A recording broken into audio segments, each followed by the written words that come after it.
Good afternoon. My name is Bob Frank. I'm the instructor for the EMT class. If you take this class, it's going to be very challenging. You're going to learn a lot in this class.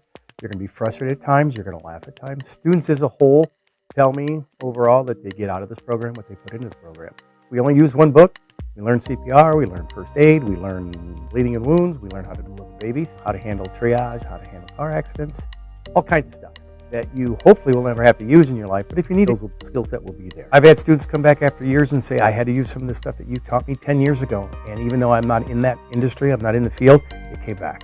Wound care, childbirth, how to handle respiratory emergencies, anaphylaxis, diabetes, we deal a lot with that, CVAs, what we call stroke, also heart attacks, how to recognize a heart attack and how to treat a heart attack, and how not to do any harm.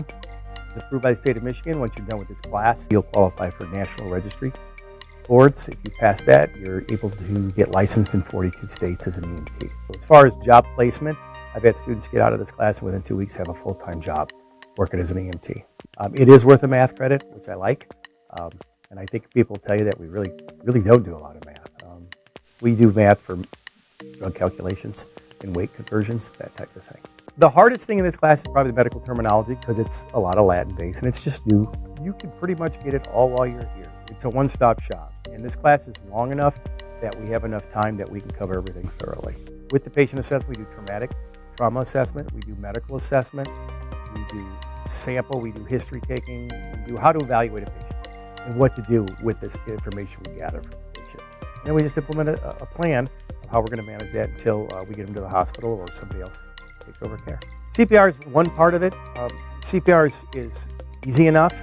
Just do the skills and learn it. It's knowing when to do the other stuff or like ventilate somebody or provide an airway so hopefully they don't get to the point where they need CPR. We're doing ambulance rides, clinicals, and you're actually doing hands-on. All the skills we learn in class we can use on those ambulance rides with the fire department or the private ambulance service, where a lot of classes are just a observe-only type of thing. We've learned it. We're comfortable with it. Fire departments allow us to use it. We deliver babies, which is a very exciting thing, and we also watch people pass. So we do deal with death in the stages of dying and grieving, which is a little challenging for somebody in high school, and that's probably a good thing because we don't want to catch anybody blindsided in the street as far as not being prepared them that you're going to see death. There's a lot of things you can do with this. If you're going on to be a nurse or a doctor or a paramedic, you're going to need this class. It really does help. Come in with an open mind. There's more than one way to teach the difficult stuff in this class, and we pretty much can teach it just about any way we have to so somebody will learn and be successful. It's all on you.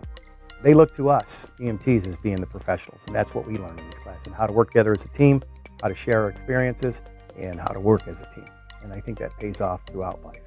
If you're not sure and you have any questions, stop by. Stop by where we're having a class, see what we're doing. Students are more than glad to talk to you about what's good about the class, what's challenging about the class, and I hope to see you soon.